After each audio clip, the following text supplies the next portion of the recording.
Ciao amici, welcome to my kitchen for another great episode. Today we're going to be focusing on pizza. Pizza specifically at home using all of the equipment that you already have in your kitchen. So let's get started with dough. The dough is going to be a really important ingredient, and I've selected certain ingredients for you to use so that you have awesome success when you make these pizzas. The first thing that I'm going to suggest is that you find yourself a flour that's been what's called malted. Malt derives from the barley family, and it's got some enzymatic properties as well as some coloring agents. So what is going to happen because of the malt, when you bake inside of your oven, your pizza crust is going to be really nice and golden brown and not that classic white pizza that you probably already have with the burnt cheese on top. This is going to give you a really awesome dough, and I'm going to show you a couple tricks along the way. The flour that I'm using is from a company called King Arthur. This is a great flour because number one, it is malted, but number two, it's kind of a mid-weight flour. It's not really heavy, not really light. They actually call it out on the bag. It's 11.7% protein. I've used this flour for everything from a New York classic pizza dough to a Chicago style pizza dough and even Neapolitan style dough. The great thing is that if you're baking at home, try to find yourself some kind of flour with malt, or if you're going to go and search for malt, malt comes dry, and you would look for non-diastatic malt. Non-diastatic malt is going to give us the coloring properties, so we got that nice brown color and not have to worry about the other effects that it does to the dough. So let's get started. I'm going to give you all of these measurements today in volumetric measurements, and I'm kind of cringing hearing myself say it, but for all of you at home, I've had a lot of people on the Spizzirri.com website send us a lot of questions about baking specifically in your home kitchen. And the reason why I'm choosing to do it this method is because I think this is going to give you a really easy way to make this dough. And then I hope that I can encourage you to go and get yourself a digital scale.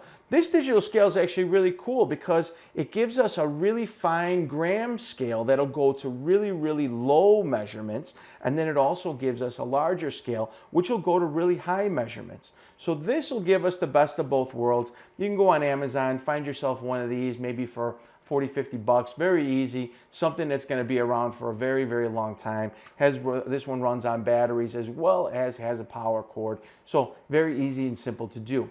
Now, as I go through these, I'm going to give you all of the ingredients by volume measurements. So what I mean is by cups and tablespoons and teaspoons and all that great stuff.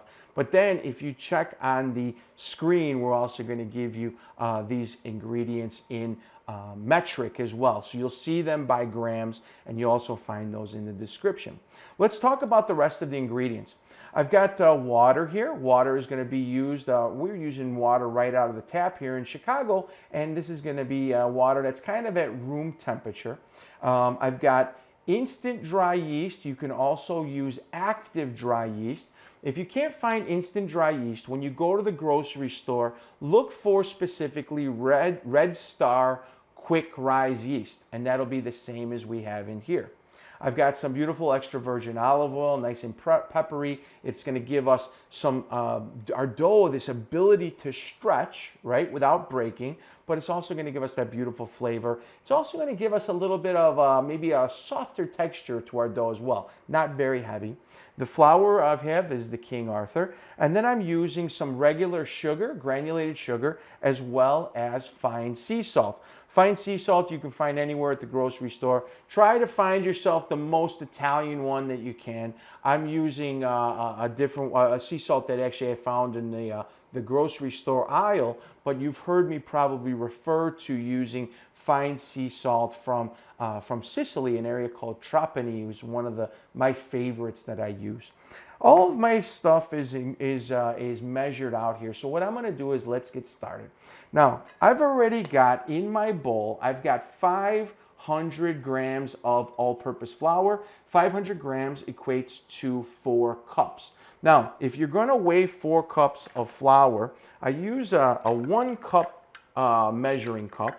what I would do is go into the flour, get a nice big mound. I'm not packing this in. And then once you have a nice big mound of flour, I use a scraper like this and then just scrape the additional off the top and then dump into my bowl. It's that simple. You shouldn't be using the method as if you were making one of those Italian espresso pots of coffee in the morning where we keep adding and packing and adding and packing into the cup. That's not what we want to do. We want to just take a nice scoop of flour, let it be mounded up, and then swipe the rest into the bag and then dump, and that'll be our 1 cup measurement.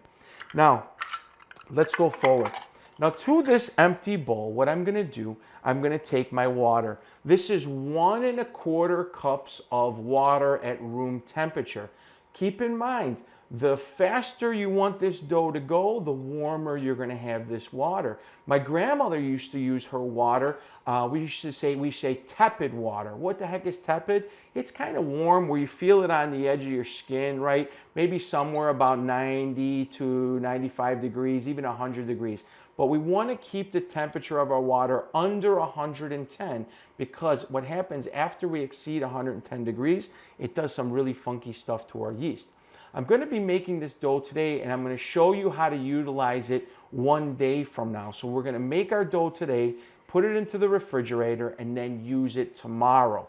So I'm going to talk about that later today. So what I have here is 1 1/4 cups of water. I'm going to take this and I'm going to stick it inside of my bowl. Now, to this bowl, the first thing that I'm going to do is I'm going to take my yeast. In here, this is 1 teaspoon of instant yeast, which if you can't find the jar of instant yeast at the grocery store, go ahead and get yourself the packets of quick rise yeast. I'm going to take this and I'm going to sprinkle this onto the top of the water. What we're doing here is we're giving this yeast a chance to kind of get into the water and get into the game. Now, when we do this, you don't necessarily have to use instant yeast inside of the water. We can easily add this inside of our flour, give everything a nice mix, and it'll do just fine for us, okay? What's gonna happen though, by putting this into the bowl, it's gonna start to slowly dissolve the yeast that's in here. Now, my grandma said the yeast needs food, right? So we have to feed our yeast. The reason I'm using sugar is not to feed the yeast. What I'm doing is I want to make sure that I've got a little extra sugar inside of that dough to give us, again, this really nice, beautiful crust that's really golden brown and it looks like it's well baked. So I'm going to take my sugar and I'm going to sprinkle this in as well. Now, inside over here, my sugar here is 2 teaspoons of just regular granulated sugar. So now that I've got everything inside this bowl, we've got 2 ingredients that are left here, and I'm going to show you how we use these, okay? I've got olive oil and I've got my sea salt. I'm going to place them right here. I don't need my measuring spoons because we know how to measure with the measuring spoon. Now, I'm going to make some room here as well. I'm going to take my fingers, okay, and I'm going to dip my fingers inside over here, and I'm going to agitate the yeast and sugar until they're fully dissolved inside of this. Now, inside of this bowl, this could be something that happens really quickly. We're not looking for the yeast to start foaming up. I know my grandma used to have a cup of warm water on the counter. She would add the yeast into that cup with the sugar, and then she'd wait about 10 minutes, and it looked really foamy, and then she would add it in. We're not using that method. We're going to be going pretty quick now, all right? Now, to this, I've got my flour. My flour, again, those 4 cups are measured out. And what I'm going to do is I'm going to get maybe about a couple cups worth or half of the amount of this flour inside of my water. And what I'm going to do is with my fingers, I'm kind of reaching down like I'm making a claw and reaching down sideways. And I'm going to just kind of go into a circle here. I'm trying to create a batter. And this batter is going to separate the yeast and the salt. Right? This is something that my grandmother would say all the time, like, oh, we never want to mix the yeast and salt together because the salt will kill the yeast. I'm doing this just to create a batter and we don't have to worry about the yeast and the salt interfering with each other. Now that I've got this kind of mixed in. I kind of see a little bit of flour, not that much really. What I'm going to do next, I'm going to go ahead and I'm going to add my olive oil in here. This particular dough that I'm making today, you'll be able to use to make both a round pizza that you're going to bake either on a pizza stone or maybe on your barbecue grill. A lot of different ways you can use this.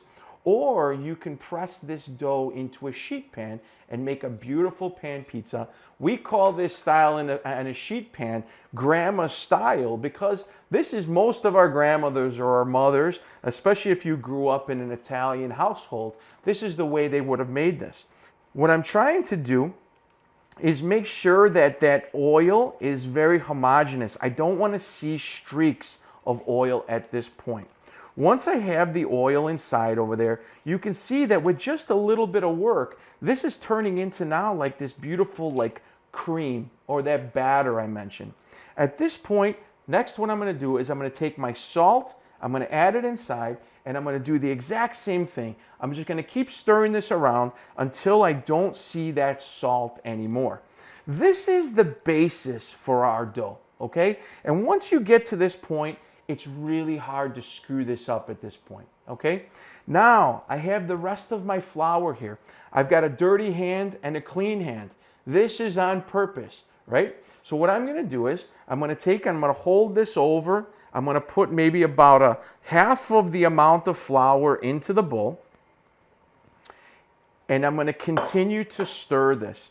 This is going to start to get thicker and thicker, and that water is going to absorb into the flour. That paste that we created is going to grab onto that flour, and you're going to start to see that this is going to start to get thicker and thicker as I continue to stir this. I'm going to continue moving this around, and little by little I can notice that there's really not any more flour, very little flour left over on the bottom. I'm using my index finger to kind of scrape the side of the bowl, but you can also get yourself a fancy dough scraper like this to help you kind of get underneath and loosen everything up. We're going to use this at the end. Now as I'm doing this, I can feel that this is coming together very nicely. I'm going to take the last part of my flour, pour this all in, and I'm done. I'm going to put this on the side. At this point now, we notice we haven't started kneading yet. All I'm doing is just kind of moving this ball of dough that we're creating. I'm kind of moving it around, and I'm allowing the dough to pick up the flour.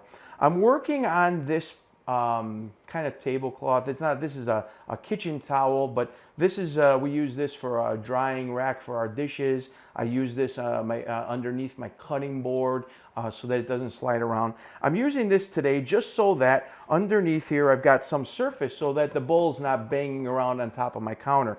If at your house you've got wood countertops, if you've got wood cutting boards, something like that, and you're not worried about it, do whatever you feel, but this is the reason why I'm using this here underneath. And again, as I'm stirring this around, this dough is, I got a little bit on me too. This dough is picking up the last bit of this flour. I'm going to continue just pushing this around and squeezing with my fingers until all the flour is gone. And then I'm going to take this out of the bowl and I'm going to show you how to finish kneading this right on top of the counter. This shouldn't take you very long. My grandma would do this within 10-12 minutes. She was so quick doing this. I'm doing this a little bit slower so that I can demonstrate the technique. And if you're following along with me, or if you're going to replay this later, again, take note at the time it's taking. This isn't really a lot of science or art at this point. This is really just trying to get this flour into the dough that we're creating. And I'm nearly there. We're almost there. Okay. Now, all of my flour now is inside of my dough. I've got this dough scraper right here, or this bowl scraper. This is also really good so that if your dough is stuck to your hands, just kind of scrape everything off, right? Our dough is complete. My bowl is practically clean. There's really nothing left. Just a little bit of flour that was stuck to the outside, but you'll notice that my dough really isn't sticking to my hands anymore. What I'm going to do is now I'm going to remove all this stuff and I'm going to go directly onto my counter.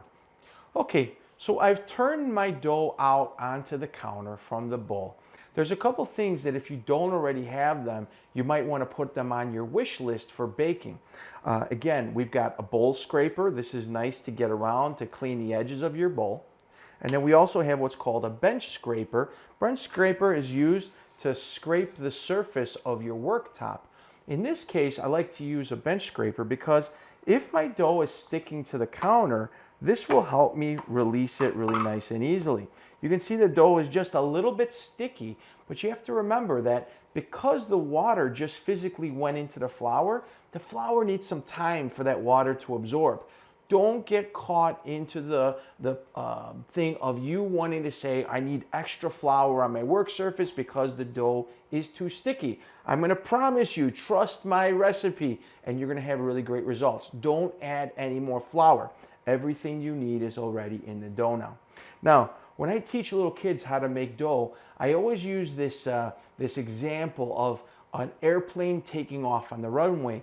And I tell little kids, how does an airplane take off? And they, with their hands, they go like this, zoom, right? And the dough is going to be in the same motion as an airplane taking off. When we use our hands, I want you to use the palms of your hands and not so much your fingers. Your fingers are going to be used to lift the dough towards you, but then, just like the airplane taking off, I'm going to push forward and roll back. And as I continue to do this a few times, you'll notice that this is becoming the shape of like a burrito. Once you have this, I'm going to have you turn it the opposite way. So now I have a seam that's sitting on top of me, and then my fingers again are going to be back here, and I'm going to start to work back and forth with my hands, just rolling and kneading, rolling and kneading. And it's this simple. We're going to do this now for probably about 4 or 5 minutes until that dough gets really nice and smooth, which I can feel already that it's already happening under my hands. Don't worry about those maybe you find some little bits of dough or flour that haven't been completely dissolved yet. Those will all dissolve, no problem at all. And again, just with a little work like this, I can see how nice and smooth that my dough is becoming. I don't really see any of those little balls of dried flour or anything, little bits dried up inside over here. And I'm going to continue working like this just very quickly. You can see already the surface, how nice and smooth this is starting to become. This is exactly the point that I want to get to. I'm going to give this a couple more rounds where I'm just going to kind of knead all the way to the back of the dough here. And then once I get to there, I'm going to turn it sideways and do this one more time the opposite way. Now, as I come around, if I take my dough and allow these 2 points to fold inside, this top is going to get really nice and tight. It's going to form a really nice tight skin here. If I do the same thing with this point, these 2 points, kind of fold them in and pinch them from the bottom, this is going to do the same thing. This is going to be the technique that we use when we make our dough ball. And all I'm doing is I'm just kind of pushing from the outside to the middle and then tucking those middle in, and it's creating this really nice, smooth surface. Don't worry at this point if it starts to tear a little bit, because we're now going to let this dough rest. We just gave it a lot of work. We abused it a little bit. All that gluten is starting to tighten up on the inside. So what I'm going to do is I'm going to take this little ball of dough. I'm going to take my bowl that had my water in it originally. I'm not too worried about the bowl being dirty at this point. Inside the bowl that my olive oil was in, there's always a little bit of oil left at the end. What I'm going to do is I'm going to take this and kind of on my fingers, use this on the exterior of the dough. And this is going to help keep this dough from drying out. And I'm just going to kind of go all the way around, pat this around just like this. And if you're worried about the dough sticking, which I'm not going to be worried about it, but now you can take this really oiled surface, flip it upside down, and kind of press a little bit of that oil into the bottom of the bowl. And again, turn it on top just like this. What I'm going to do is I'm going to cover this with some plastic wrap. I'm going to put it on the side to rest for about 15 minutes. And then we're going to come back and I'm going to knead it one more time and show you how to finish this dough. Stick around. Now that my dough has rested for about 15 minutes with the plastic wrap on it, I'm ready to move to the next step. all I'm gonna do is I'm gonna remove the plastic, and then under here, I could already feel that Mother Nature has done most of the kneading for me. You notice that I barely kneaded this dough. It was really just coming together with my fingers. I went around, I kneaded it a little bit, and then we let it rest. In the resting stage, this is a very critical point for the dough because that process of the water absorbing into the flour is actually acting as a kneading step. If I was to take this dough right now, I can actually start to pull on this, and you'll notice that the gluten has started to develop already. And we haven't even finished kneading. I'm going to knead this one more time, but this is just with 15 minutes of rest, and you can see how beautiful and elastic this dough has already become. Because I put that little bit of olive oil on the dough and in the bowl, you'll also see that it removed very easily, and it's not sticking to my hands at all. And we're gonna actually finish by kneading this just a few more times. This is the last step. Again, I'm using that push and roll method. I'm gonna turn this as soon as I see it forms this little baby burrito, and I'm gonna turn this the opposite way, and I'm gonna knead this just until the point where I feel that the dough skin on the exterior is ready to rip.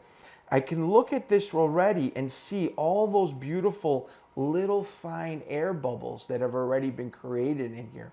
Now I'm going to again just give this a quick knead the other way, and then this is ready for us to divide. If I take this again, pull the outside edges towards the middle and pinch them closed, this outside exterior skin is going to be formed really nice and tight. And the whole idea is that as we form this really nice tight skin, all of those air bubbles that are beginning to be created from our yeast are going to get trapped inside of here. And then when we go and we bake our pizzas with this dough, you're going to have this beautiful, super light and airy crust. I love this dough so much, and I know you're going to love it too. At this point, I'm going to show you a couple things here. If we were to take and say we're going to make just round pizzas, right? And we're not going to be putting this into a pan, I would cut this down the middle and then take those two halves and cut them one more time on each side. This will give us maybe a 9 or 10 inch pizza, really nice 9 or 10 inch pizza. If you wanted some larger pizzas, maybe a 10 or 11 inch pizza, you can divide this into 3 equal pieces, all right? So each ball is a little bit heavier. Now, I'm going to also be showing you in a future video how to bake this inside of a pan as well, this exact same dough. In that case, I'm just going to divide this down the middle, and now I've got 2 even halves, okay? Each of these halves will make a beautiful about 9 by 13 pan that we'll be able to push this dough out into. Wait till it pushes all the way to the outside of the pan, and it's going to be beautiful and super airy. So now what I'm going to do, let's do both methods. I'm going to take my bench scraper, and this is really good for cutting. So what I'm going to do is I'll make 3 dough balls, okay? I'm going to cut this one time down the middle, and that one time down the middle will give me these halves, kind of even. I'm going to use this half for a pan pizza, and then I'm going to cut these 2 in half, and these will be for my round pizzas. If we take these edges now, the part that was the center of the dough ball, if I take these edges and kind of roll them into the middle, and then take these edges and roll them into the middle, this is going to start to give me a nice smooth exterior. Don't worry if this isn't super smooth or elastic at this point. This is going to be something that you're going to get better and better at when you make dough over and over and over again. I want to keep in mind though that if you're making a pan pizza, unless you're using a round pan, I'm going to tell you to try to make these balls into kind of like a cylinder, because your pan is kind of a rectangle, and it's much easier to take something that's the shape of the rectangle or oval and press it into a pan as compared to a round dough ball and press it into a square pan.